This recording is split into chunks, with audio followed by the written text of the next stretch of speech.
Basketball. Love. Los Angeles. Home. Retirement. Peace. And legacy. Wow. Kobe Bryant, a legend of basketball, the third highest scorer of all time, only 41 years of age, died in a helicopter accident alongside his 13-year-old daughter and 7 other people. Assalamu alaikum guys, and welcome to another episode of Smile to Jannah. Before we begin, our respects and condolences go to the family during this trying and testing period. What I've learned is to always keep going. Always. You know, there's been times, particularly early in my career, where it just feels like this is the end. But what I've come to find out is that, you know, no matter what happens, the storm eventually ends. And when the storm does end, you want to make sure that you're ready.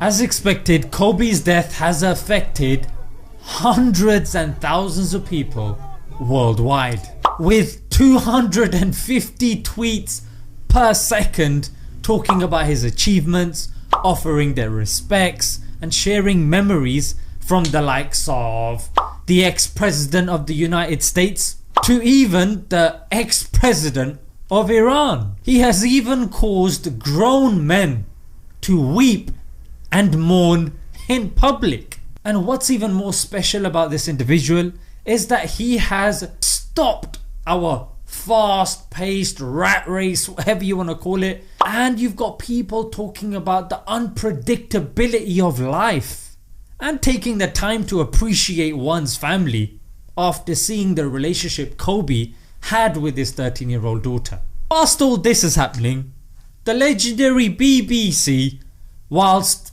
squandering the taxpayers' money, can't seem to hire staff that can tell the difference between LeBron and Kobe.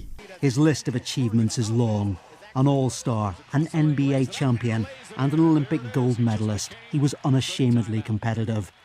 Of course these muppets had to apologise in the end, but it just goes to show, as this is going on, there's a lot of questions that are plaguing the minds of the people. And to be honest, I was actually inspired by this tweet where the guy actually says, imagine being told that the helicopter is gonna crash. What goes through your mind? What do you say to yourself? And he goes one step forward and he says, imagine as a father, you got your daughter there, and fathers are very protective. Having a child that's come from you and you can't do anything to protect that child. I mean, what would their conversation have been? What would he have said to his own daughter to comfort her whilst they were plummeting to their death? I mean, it's something that if we think about, it's very saddening. But I think the thought entered my mind, imagine if I was in his position, plummeting to my death. Boy, what would your regrets be? What would you want to do differently? What if you had another chance? Kobe was such a celebrity. He only retired in 2016. He had so many plans.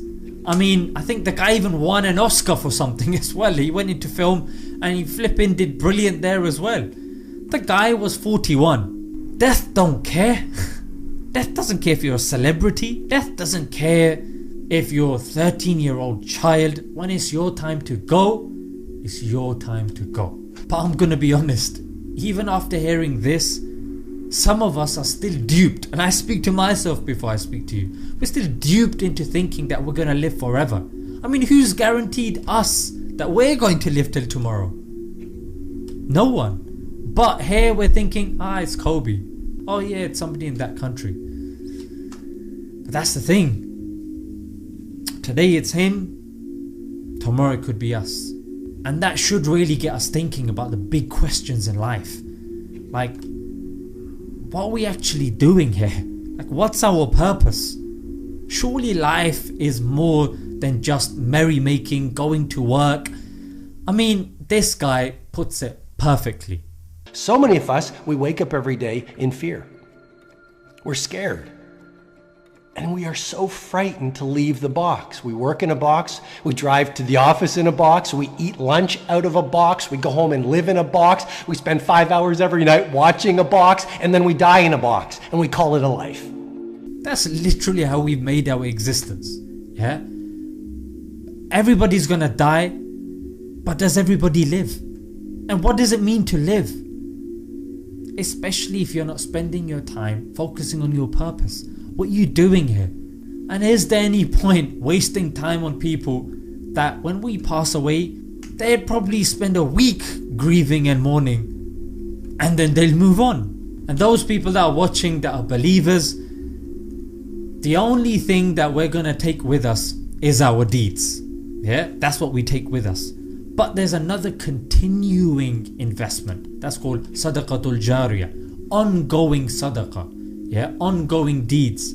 That could be if you helped build a mosque. That could be if you taught somebody something, or if you helped somebody accept Islam, or you gave somebody life-changing advice, or just general advice that helped them better themselves, teach somebody Quran, or give in charity that saves someone's life, or feed them, or whatever. So, and even other stuff like creating content, could be a podcast, could be making videos that will live on after you pass away, or writing books. Some people may say, oh, but Kobe's passed away, but there's other people that are dying every single day. And you're right, that's so true. But I guess what makes celebrities' deaths so talked about, because everybody knows them. They know their name, they know about their lives, they have a connection with them. So when they pass away, it's an interesting time for us to open the doors of dialogue. And I'm going to end with this quote, which is, the goal isn't to live forever, but to create something that will. Let's leave it there, guys. Until next time. I encourage you to always be curious, always seek out things you love, and always work hard once you find it. Assalamu alaikum.